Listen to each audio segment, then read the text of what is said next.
What's your name? Do you know truthfully what your name is?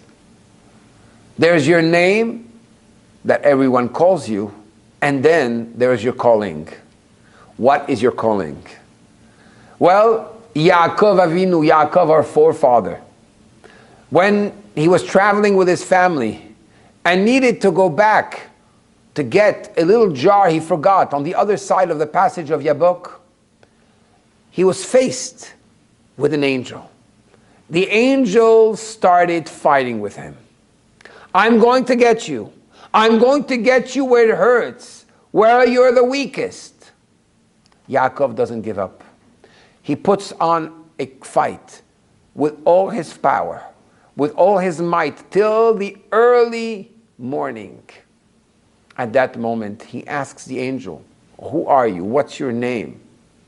The angel says, I don't have a name. According to my mission, that's my name. But your name till now was Yaakov. It will be no longer Yaakov. It's going to be Israel. What is the difference between Yaakov and Israel? Yaakov is Yud, which is the first letter of God's name, and the word Ekev, which is the heel, the most insensitive part of the body, the one which represents action, going forward.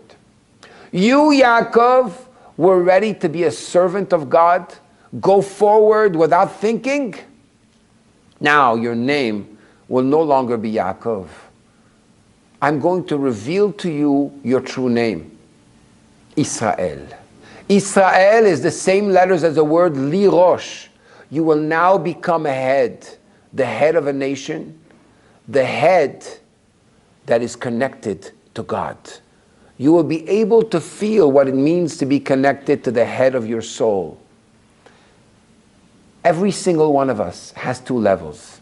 We have the way we are a simple servant, but a faithful one that does what he needs to do on a daily basis.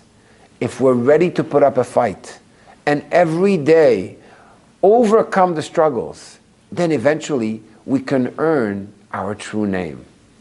Isn't it time for you to earn your true name as well?